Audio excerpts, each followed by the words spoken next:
Hello दोस्तों, दृष्टि PCS channel पर आप सभी का स्वागत है। हम चर्चा कर रहे हैं साइंस दिस वीक प्रोग्राम के अंतर्गत जो भी महत्वपूर्ण खबरें चर्चा में रही होंगी, जो कि खास तौर से विज्ञान एवं तकनीक या फिर पर्यावरण एवं पारिस्थितिकी से संबंधित है, उनको हम यहाँ सवालों के तौर पर डिस्कस करेंगे।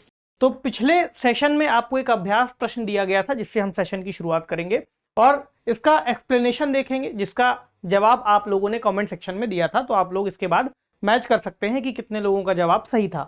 प्रश्न क्या पूछा गया था आपसे? निम्नलिखित में से कौन सा रामसर स्थल उत्तर प्रदेश में स्थित नहीं है? विकल्प है सूर सरोवर, समसपुर पक्षी अभयारण्य, सरसई नावर झील और तुरिंसर मानसर झीलें। तो यह जो प्रश्न है यूपीपीएससी 2021 में पूछा जा चुका है और इस प्रश्न का सही जवाब है ऑप्शन डी। तुरिंसर और जो मानसर झीलें हैं ये उत्तर प्रदेश में ना होकर के जम्मू कश्मीर में है। ठीक, तो बाकी के जो सूर सरोवर, समसपुर पक्षी अभयारण्य और सरसई नावर झील है ये तीनों ही उत्तर प्रदेश के अंतर्गत मौजूद रामसर स्थल हैं। लोकेट करें इनको, तो यहां पर आपको यहां जम्मू कश्मीर वाले इलाके में तुरिंसर और मानसर झीलें, जो कि जुड़वा झीलों के रूप में भी जानी जाती हैं, ये यहाँ पर मौजूद हैं। इसके अलावा अगर आप समसपुर पक्षी अभयारण्य को देखें तो वो यहाँ पर है। ठीक, इसके अलावा जो अगला है सरसई नावर झील वो यहाँ पर है। ठीक है, तो इस प्रश्न का सही जवाब क्या है? ऑप्शन डी, सुरिंसर मानसर झीलें उत्तर प्रदेश के अंतर्गत रामसर स्थल नहीं है। तो सेशन का पहला सवाल देखते हैं। बीते दिनों लस्सा बुखार के अधिकांश मामले अफ्रीका के किस भाग में देखने को मिले हैं? तो इस समय चर्चा फैली है कि आने वाले समय में जो जलवायु परिवर्तन का प्रभाव है वो लस्सा बुखार या हम कहें लासा फीवर को जो अफ्रीका है उसके कुछ और क्षेत्रों तक बढ़ा सकता है। लेकिन सवाल यह है कि वर्तमान में ये किस क्षेत्र में देखने को मिलता है? पूर्वी अफ्रीका, पश्चिमी अफ्रीका, उत्तरी अफ्रीका या फिर दक्षिणी अफ्रीका? तो इस प्रश्न का सही जवाब क्या है? ऑप्शन बी, यानी पश्चिमी अफ्रीकी जो कई सारे देश हैं वहां पर इस समय इसका प्रभाव देखने को मिल रहा है। इससे जुड़ी जो खबर है वो डाउन टू अर्थ से ली गई है। क्लाइमेट चेंज में aid spread of Lassa fever from west to east Africa by 2070 और ऐसी रिपोर्ट जानकारी देती है। तो climate change will aid the spread of Lassa fever, a zoonotic disease. क्या है? एक तरह की जूनोटिक बीमारी है, यानी जो पशुओं से मनुष्यों में फैलती है और इसको फैलाने वाला एक जो प्रमुख कारक है, वेक्टर है, वो है चूहा, जो कि अफ्रीका के अंतर्गत अफ्रीका का मुख्य रूप से एक तरीके से चूहा माना जाता है। इसका नाम है नाटाल मल्टीमेट रैट। ठीक है, तो ये वहां का एक तरीके से कॉमन रैट इसको अफ्रीका का कहा जाता है। तो ऐसा देखा गया है कि अभी के समय जो पश्चिमी अफ्रीकी देश है, आने वाले समय में यह जो बीमारी है 2050 तक और 2070 तक फिर मध्य और पूर्वी अफ्रीकी की देशों तक भी पहुंच जाएगी, क्योंकि जो बीमारी का वेक्टर है वो इसको बाकी जगहों तक भी पहुंचाने में सक्षम हो जाएगा। तो अभी के समय जहां 2022 में इससे लगभग 92 मिलियन लोग अफेक्ट हुए हैं या प्रभावित हुए हैं इसके अंतर्गत, तो 2050 तक 453 मिलियन और 2070 तक लगभग 700 मिलियन लोग इससे प्रभावित हो सकते हैं, ऐसी संभावना जताई गई है। तो जो इसके अंतर्गत वायरस है उसको कहते हैं लस्सा वायरस, मतलब इस बीमारी के नाम से ही लस्सा वायरल फीवर एक तरीके से कह रहे हैं, तो इसका जो वायरस है उसका नाम भी लस्सा वायरस है, जो कि एरिनाविराइडी फैमिली से संबंधित है। ठीक, लस्सा फीवर जो कि लस्सा वायरस से होता है और एनाविरेडी फैमिली से संबंधित है। तो ये इससे जुड़ी कुछ विशेष जानकारी है और ये फैलता किससे है? चूहों से विशेष रूप से। और अभी कहाँ है?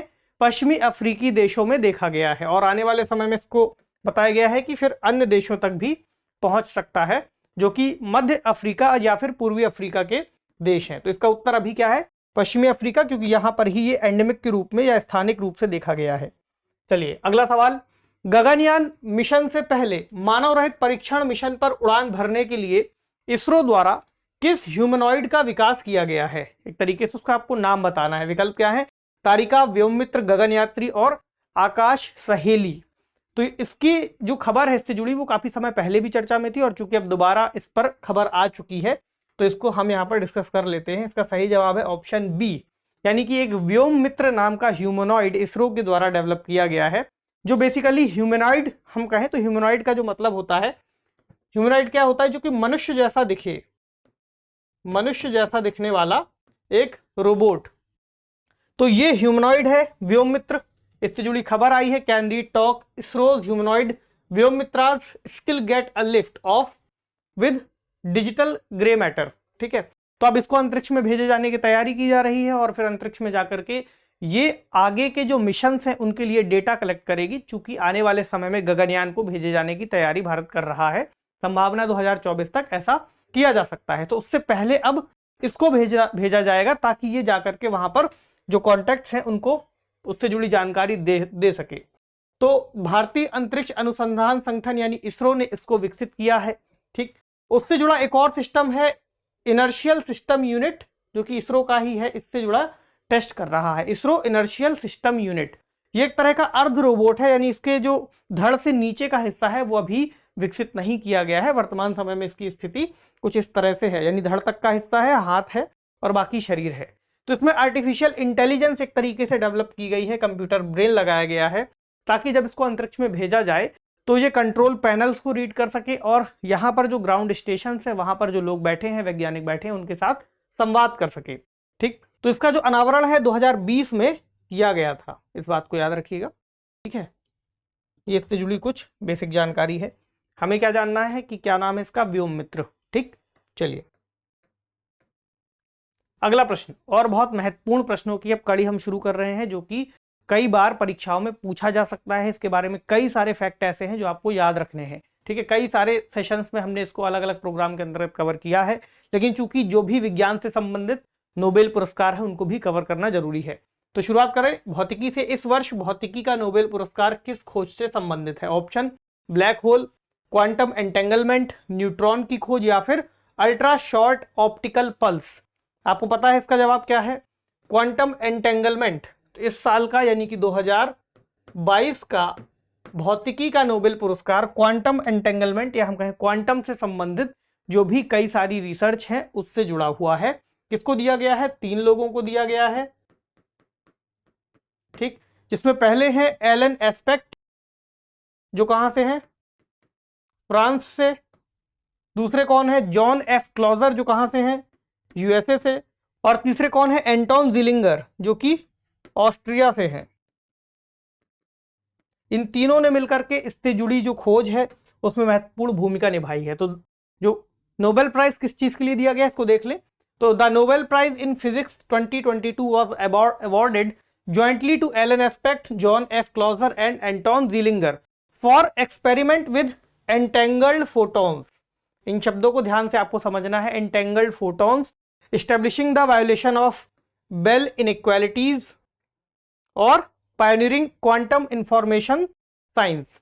तो यहां पर जो entangled photon है यहां पर ही क्वांटम थ्योरी, entangled क्वांटम की संकल्पना सामने आती है, जिसका एक मतलब ये होता है, सामान्य से शब्दों में समझे तो किसी एक एंटेंगल्ड कण को, कण का मतलब क्या है, जो बहुत सूक्ष्म स्तर पर हम किसी कण को अगर ले लें, चाहे फोटोन हो सकता है या प्रोटॉन हो सकता है, तो एक मान लीजिए प्रोटॉन को या एक फोटोन को जो इंटेंगल्ड है अपने ही जैसे एक और कण से जुड़ा हुआ है, इन दोनों ही इंटेंगल्ड कणों को या एक दूसरे के साथ जुड़े हुए कणों को अगर हम दो विपरीत दिशाओं में भेज दें या किसी भी दो अलग अलग दिशाओं में भेज दें, जो कि एक दूसरे से कई हजार किलोमीटर, लाखों किलोमीटर कितने भी दूर होंगे, उसके बावजूद इन दोनों के अंतर्गत जो भी संरचना है या जो भी प्रतिक्रिया है वो एक कण के अंतर्गत अगर की जाएगी तो दूसरा कण भी उसको महसूस कर सकता है। ये इसकी बेसिक थियरी इसकी कहती है। ठीक, इसी से जुड़े जो प्रयोग हैं लोगों ने किए हैं, उसके बाद इस प्रयोग को मान्यता देते हुए फिर नोबेल पुरस्कार भी ने दिया गया है। ठीक, तो इस प्रश्न का सही जवाब क्या है? Option B, quantum entanglement. अब बढ़े अगले प्रश्न की तरफ। निम्नलिखित में से कौन 2022 के रसायन विज्ञान के नोबेल पुरस्कार विजेता नहीं है? प्रश्न को ध्यान से समझिएगा, नहीं है, यहां पर 4 नाम दिए हुए हैं, इसका मतलब कोई एक उत्तर ऐसा है जो कि इससे संबंधित नहीं है। तो Carolyn R Bertozzi, Morten Meldal, Jennifer A Doudna और फिर के बैरी शार्पलेस। तो इसका जो सही जवाब है वो ऑप्शन सी है, यानी जेनिफर ए डोडना इस साल के 2022 के नोबेल पुरस्कार विजेताओं में संबंधित नहीं है, ये पिछले किसी वर्ष के नोबेल पुरस्कार से संबंधित है। तो इस बार किसको किसको मिला है केमिस्ट्री के क्षेत्र में? कैरोलिन आर बर्टोजी, यहां पर मॉर्टन मेल्डल और के बैरी शार्पलेस। इन 3 नामों का यहां पर जिक्र किया गया है। इन्हें किस चीज के लिए दिया गया है इसको भी जानना बहुत जरूरी है, क्योंकि हो सकता है नाम से पूछे, हो सकता है उनके प्रयोग से पूछे। तो the Nobel prize in chemistry 2022 was awarded jointly to Carolyn R Bertozzi, Morten Meldal और K Barry Sharpless for the development of click chemistry. क्या शब्द आ रहा है?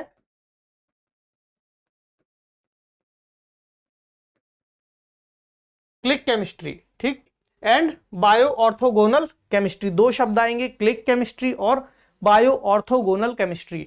इन दो बातों को बहुत सामान्य तरीके से आपको समझ लेना है। क्लिक केमिस्ट्री का मतलब क्या है? यहां पर जो क्लिक शब्द है वो अपने आप में बहुत महत्वपूर्ण है। यहां क्लिक का मतलब हुआ कि किसी रासायनिक प्रक्रिया के किए जाने की जो एक तरीके से क्रियाविधि है उसको इस तरह से किया जाए कि उसमें जो भी उत्बाई प्रोडक्ट बने वो एकदम संपूर्णता में बने, या फिर उसका जो फिटिंग है वो एकदम ठीक से आए। यहाँ क्लिक का मतलब क्या है? जैसे कोई व्यक्ति अगर किसी अपनी कार में सीट बेल्ट को लगाता है तो सीट बेल्ट लगाते समय जो एक दोनों जो सिरे हैं एकदम एक दूसरे के साथ बहुत ठीक तरह से फिट हो जाते हैं और एक क्लिक की आवाज आती है। तो यहाँ पर इन्होंने दरअसल इसको इसी तरह से जोड़ करके देखा है कि जब दो अभिक्रिया के अंतर्गत दो कंपाउंड आपस में मिलेंगे तो एकदम इस तरह से वो फिट हो जाएं कि उसके बाद कोई भी वेस्ट मटेरियल ना बचे।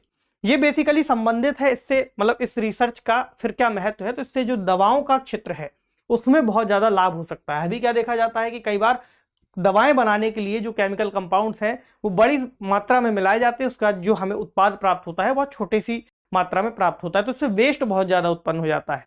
ऐसे में इतना फिक्स तरीके से उसको बनाया जाए ताकि आने वाले समय में जो प्रयोग हैं बहुत सफल तरीके से हो और वेस्टेज कम हो और दवाएं ज्यादा प्रभावी हो।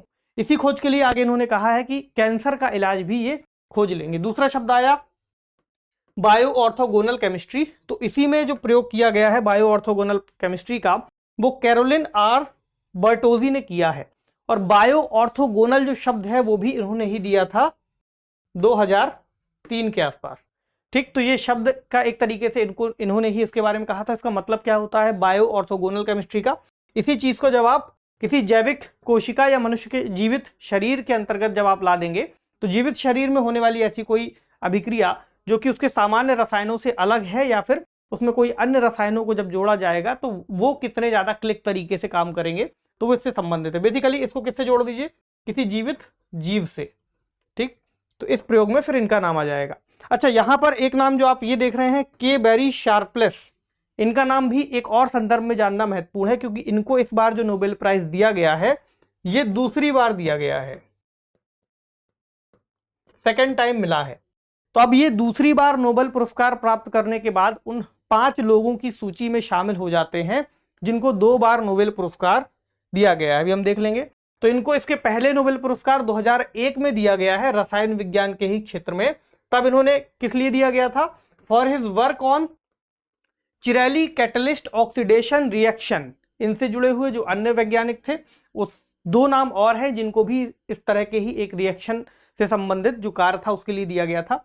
तो यहां पर क्या नाम आया है? चिराल ऑब्जेक्ट, या फिर हम कहें चिरैली से जुड़ी जो भी अभिक्रिया है। चिराल शब्द आता है। चिराल शब्द का मतलब क्या होता है? कुछ ऐसी अभिक्रियाएं जहां पर जो संबंधित 2 ऑब्जेक्ट हैं या हम कहें कोई 2 कंपोनेंट हैं वो आपस में एक दूसरे से पूरी तरह से फिट नहीं होते। जैसे इसका एक उदाहरण ऐसे समझिए कि किसी व्यक्ति का एक लेफ्ट हैंड है, मान लीजिए किसी का बायां हाथ है, जब वह उसे शीशे के ऊपर रखेगा या मिरर के ऊपर रखेगा तो उसको दिखाई देगा कि उसके साथ एकदम फिट हो रहा है, लेकिन जब वो मिरर की जो छवि उसको वास्तविक रूप से लाया जाएगा तो कुछ इस तरह से हो जाएगा, ठीक। यानी दोनों हाथ अगर एक दूसरे के समानांतर हो जाएं तो फिर वो एक दूसरे के साथ फिट नहीं होंगे। इसी को कहा गया है can not be super imposed. वहीं अगर आप इसकी तुलना में किसी अचिराल ऑब्जेक्ट को देखें, वहां पर एक बोतल का एग्जाम्पल लिया गया है जो कि अगर आप मिरर के सामने भी रखेंगे तो भी समान होगी और बोतल को सामने रखा जाए तब भी वो उसी के समान फिट हो जाएगी। कैन बी सुपर इम्पोज्ड, ठीक। तो यहाँ पर एक ऐसा जो कण है वो कौन सा है? मॉलिक्यूल कार्बन, ठीक। इस तरह के और भी हो सकते हैं लेकिन एग्जाम्पल के तौर पर कार्बन को समझ लीजिए। क्योंकि इनको 2 बार दिया गया है तो ऐसा हो सकता है किसी सवाल में इनकी जो पिछली बार इनको जिस काम के लिए दिया गया था उससे जुड़ा कोई सवाल पूछा जाए। बाकी के 4 नाम कौन से हैं जिनको नोबेल पुरस्कार 2 बार दिया गया है? पहले हैं फ्रेडरिक सेंगर जिनको केमिस्ट्री के क्षेत्र में एक बार 1958 में, दूसरी बार 1980 में पुरस्कार दिया गया है। दूसरे हैं जॉन बर्डीन, तो इनको भौतिकी के क्षेत्र में एक बार 1956 में, दूसरी बार 1972 में नोबेल पुरस्कार दिया गया है। अगर इस तरह से आप देखें कि किसी एक ही विषय में जिन लोगों को 2 बार दिया गया है तो जो हमने पीछे नाम देखा वो तीसरे ऐसे व्यक्ति हो जाएंगे, ठीक। लेकिन अगर आप ओवरऑल देखें कि जिनको 2-2 बार दिया जा चुका है, उस क्रम में देखेंगे तो 5वें व्यक्ति होंगे। बाकी के जो तीसरे व्यक्ति हैं इस कड़ी में, उनको चूंकि 2 अलग अलग क्षेत्रों में अलग अलग टाइम पर नोबेल दिया गया है। इनका नाम क्या है? Linus Pauling. एक बार इन्हें केमिस्ट्री के क्षेत्र में दिया गया 1954 में। दूसरी बार इनको शांति का नोबेल पुरस्कार दिया गया 1962 में। इसी में एक और जो चौथा नाम है वो है मैडम क्यूरी का, जिनको भौतिकी के क्षेत्र में 1903 में नोबेल पुरस्कार दिया गया, और उसके बाद केमिस्ट्री के क्षेत्र में 1911 में दिया गया। अगर आपसे यह पूछा जाता है कि ऐसी कौन सी संस्था है जिसको 3 बार नोबेल पुरस्कार दिया गया है, तो वहां पर नाम याद रखिएगा रेड क्रॉस, जो इंटरनेशनल सोसाइटी है, उसको 3 बार नोबेल पुरस्कार दिया जा चुका है। ठीक है,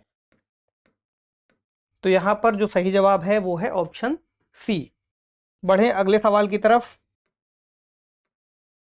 अगला प्रश्न, फिजियोलॉजी या मेडिसिन के क्षेत्र में इस वर्ष का नोबेल पुरस्कार किसे दिया गया है? स्वांते पाबो, डेविड जूलियस अर्देम पटापाउटियन या फिर हार्वे जे अल्टर?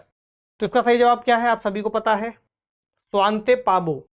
स्वांते पाबो को इस वर्ष का मेडिसिन या हम कहें फिजियोलॉजी का नोबेल पुरस्कार दिया गया है।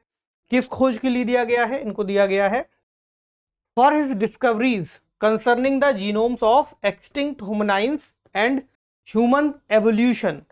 यानी कि इन्होंने क्या किया कि ऐसे जीनोम की खोज की जो कि मनुष्यों के पुराने पूर्वज कहे जाने वाले निएंडरथल मानव और होमिनाइंस से संबंधित थी। इनकी खोज अपने आप में बहुत ज्यादा महत्वपूर्ण इसलिए भी है क्योंकि वर्तमान समय में जो मनुष्य हम जिसे होमोसेपियंस के नाम से जानते हैं, इसकी कड़ी को खोजा जाना बहुत महत्वपूर्ण था। और इस कड़ी को खोजने में इन्होंने निएंडरथल मानव के डीएनए के जो विश्लेषण है उसको समझा, और दूसरा डेनिसोवा के भी डीएनए को आपस में जोड़ करके समझा। तो यहां पर आप देख रहे हैं पश्चिमी यूरोप वाला क्षेत्र, वहां पर कौन आते हैं? निएंडरथल मानव। और इसके जो पूर्वी वाला क्षेत्र है, हम कहें यूरेशिया वाला क्षेत्र, पूर्वी यूरेशिया, तो यहां पर डेनिसोवा जो मनुष्य थे वो आते थे। ठीक, और उसके बाद फिर जब होमोसेपियंस अफ्रीका से निकल करके आगे बढ़े तो लगभग आज के समय के मनुष्य हमें दिखाई देते हैं। इस खोज में इन्होंने पाया कि डेनिसोवा और निएंडरथल दोनों का ही जो जीनोम है वो कहीं ना कहीं आज के होमोसेपियन से जुड़ता है। ठीक, ये इसलिए खोज ये वाली बहुत महत्वपूर्ण रही। तो इस प्रश्न का सही जवाब क्या है? ऑप्शन ए, स्वांते पाबो। अगला सवाल, निम्नलिखित में से कौन सा एक सुपर ऐप का उदाहरण नहीं है? ऑप्शन पेटीएम, वीचैट, ट्विटर या फिर फोन पे। तो सवाल अपने आप में थोड़ा सा कठिन सा आपको लग सकता है क्योंकि कुछ ऐप के नाम दिए हैं और आपसे पूछा गया है सुपर ऐप का उदाहरण। तो अगर आपको पता होगा सुपर ऐप क्या होता है तो फिर आप थोड़ा सा अनुमान लगा पाएंगे। हालांकि सवाल हो सकता है इस तरह से ना बने, किसी और तरह से बन जाए, लेकिन हमें चूंकि सुपर ऐप के बारे में जानकारी लेनी है इसलिए हम इसे इस तरह से समझ रहे हैं। तो यहाँ पर पेटीएम दिया है, वीचैट दिया है, ट्विटर दिया है और फोन पे दिया है। इसका सही जवाब आपको बता देते हैं, इसका जवाब है ऑप्शन सी, ट्विटर यहाँ पर इस समय एक सुपर ऐप के रूप में मौजूद नहीं है। खबर क्या है? खबर भी इससे ही संबंधित है। Elon Musk want to create an everything app, what is it? खबर में बताया गया है कि आने वाले समय में एलॉन मस्क जो है उनका विजन है कि आने वाले समय में वो एक सुपर ऐप डेवलप करें। सुपर ऐप को ही वो कह रहे हैं एवरीथिंग ऐप, एक ऐसा एप्लीकेशन जिसके अंतर्गत कई सारी सुविधाएं दी जाती हैं। ठीक, एलॉन मस्क कौन है? टेस्ला और स्पेसएक्स जो कंपनी है उसके एक तरीके से ओनर है और विश्व के सबसे धनी व्यक्तियों में इनका नाम आता है पहले नंबर पर। तो जो सुपर ऐप की बात करें उसको आप ऐसे समझिए, जिसमें एक शब्द का जिक्र किया गया है, स्विस आर्मी नाइफ, यानी कि स्विट्जरलैंड में जो आर्मी एक नाइफ, एक चाकू का इस्तेमाल करती है, वो कुछ ऐसा होता है। यानी एक चाकू है जो कई सारी चीजों को अपने अंतर्गत लेकर के चलता है। कई सारी यूटिलिटीज यहाँ पर आप उपयोग कर सकते हैं, कैंची भी है, यहाँ पर आपको बाकी चीजें भी मिल रही हैं। ठीक, तो इस तरह का एक ऐसा टूल, तो ऐसा टूल क्या हो सकता है? ये हो सकता है एक सुपर ऐप जहां पर आपको सोशल नेटवर्किंग की सुविधा भी मिल जाए, कॉलिंग भी मिल जाए, ऑनलाइन बैंकिंग भी मिल जाए, chatting, shopping, food delivery, payments, taxi order आप कर सके। हो सकता है इनमें से कुछ चीजें कम हो, बाकी चीजें भी मिल जाए। तो ऐसा एक ऐप मान करके चला गया है कि एक सुपर ऐप कहलाएगा, क्योंकि आज के समय में जैसे जैसे यंग जनरेशन आगे बढ़ रही है वो उन ऐप्स को ज्यादा तरजीह दे रहे हैं जहां पर उनको एक ही स्थान पर कई सारी सुविधाएं मिल जाती है। यानी एक ही ऐप में आप गए, आपने वहीं से किसी को पेमेंट कर दी। दूसरी सुविधा, आपको कोई टैक्सी बुलानी थी, आपने टैक्सी उससे ऑर्डर कर दी, टैक्सी आ गई आपकी। तीसरी सुविधा हो सकती है आपको खाना ऑर्डर करना था, आपने खाने को ऑर्डर कर दिया। बैंकिंग सुविधा है, आपने उसी से ले ली। तो इसको कह रहे हैं एक तरह से सुपर ऐप, जिसके अंतर्गत छोटे छोटे जो मिनी ऐप्स है उसी में शामिल होते हैं। तो हमने नाम लिया किसका, पेटीएम का। तो पेटीएम में इस तरह की कई सारी सर्विसेज को जोड़ा गया है, जैसे पेटीएम मनी, ठीक, यानी उसकी पेमेंट सर्विसेज, दूसरा उसकी फाइनेंशियल सर्विसेज, तीसरा उसकी मर्चेंट सर्विसेज। इस बेस पर इसको कहा जा सकता है कि एक तरह का सुपर ऐप है। एक बहुत फेमस ऐप का नाम और आप जानते होंगे, आपने सुना होगा वी चैट, जो कि चीन का एक ऐप है, तो वहां पर भी इसका बहुत ज्यादा इस्तेमाल होता है और इसके कई सारे उपभोक्ता हैं चीन में जो इसका इस्तेमाल करते हैं। तो पेमेंट के लिए, ई शॉपिंग के लिए, सोशल मीडिया के लिए, चैटिंग के लिए, voice call, video call, location sharing, ठीक, फाइल ट्रांसफर, तो कई तरह से इसका इस्तेमाल किया जा सकता है। इसी कड़ी में फिर एलॉन मस्क चाहते हैं, क्योंकि उन्होंने कुछ समय पहले ट्विटर डील को एक तरह से रद्द किया था, अब वो चाह रहे हैं कि ट्विटर डील वो फिर से कर ले और ट्विटर को ले लें और फिर ट्विटर को एक तरीके का एक सुपर ऐप में कन्वर्ट कर दें। हालांकि अभी इसके बारे में बहुत क्लियर जानकारी नहीं कि कैसे करेंगे। ठीक, अगला नाम आया था फोन पे का। तो फोन पे में भी आप अंदर देखेंगे तो आपको इस तरह की कई सारी सुविधाएं मिल जाती हैं। हालांकि अभी ऐसी सुविधाएं ट्विटर में नहीं है, वो जिस चीज के लिए बनाया गया है उसमें वही सुविधा आप ले सकते हैं, यानी सोशल ऐप के रूप में ट्विटर को जान रहे होते हैं। ठीक, तो इसका जो सही जवाब है वो ऑप्शन सी आएगा, ट्विटर। चूंकि बाकी को सुपर ऐप के रूप में जानते हैं, इसको सुपर ऐप के रूप में अभी नहीं हम कह सकते। चलिए अगला प्रश्न, 5G नेटवर्क में अधिकतम इंटरनेट स्पीड कितनी आंकी गई है? ऑप्शन क्या है, 10 Mbps, 100 Mbps, 1 Gbps या 10 Gbps। तो आपको पता है कि आने वाले समय में 5G शुरू होने वाली है सेवा भारत में, तो इसका जो सही जवाब है 10 Gbps तक जो इस वक्त इसकी स्पीड है देखी गई है। हालांकि इसके आगे भी जा सकता है, 10 से 20 Gbps तक ये हो सकती है। यहाँ पर Gbps का मतलब क्या है, गीगाबाइट पर सेकेंड, Mbps क्या है, मेगाबाइट पर सेकेंड। दरअसल जो डेटा होता है उसको हम इसी आंकड़ों में मापते हैं। इससे नीचे क्या होता है, केबी यानी किलोबाइट, उसके नीचे बाइट्स। ठीक, तो 1024 केबी बराबर 1 मेगाबाइट। ठीक, 10,024 मेगाबाइट बराबर 1 गीगाबाइट। उसी तरह 10 गीगाबाइट जो डेटा होगा वो यहाँ पर इस्तेमाल किया जाएगा प्रति सेकंड के हिसाब से।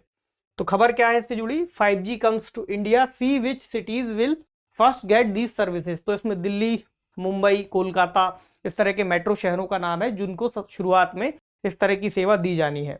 तो इसमें जियो का नाम आएगा, जियो, भारती एयरटेल और बाकी जो अन्य कंपनियां हैं वो फिर इस सुविधा को दिए जाने के लिए जो प्रक्रिया है उसको शुरू कर चुकी है और ऐसा बताया गया है कि लगभग दिवाली तक इस सुविधा को शुरू किया जा सकता है कई सारे शहरों में। ठीक, तो consumer could enjoy superior internet speed and benefit from the low latency of 5G। आने वाले समय में जो उपभोक्ता हैं वो 5G सर्विस का इस्तेमाल कर सकते हैं। और क्या बताया गया है, internet speed on 5G could touch 10 Gbps speed, जो कि अगर हम 4G से तुलना करें तो लगभग 100 Mbps इसमें आती है। 100 Mbps कहने के लिए होता है, आती उससे भी कम ही है।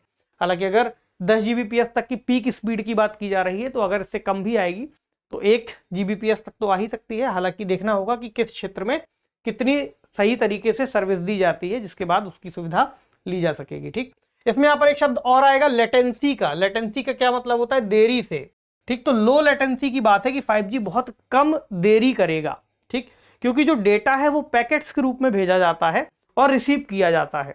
तो ऐसा कहा गया है कि 4G में जो डेटा लेटेंसी की स्पीड है वो 10 से 100 मिली सेकेंड के आसपास है।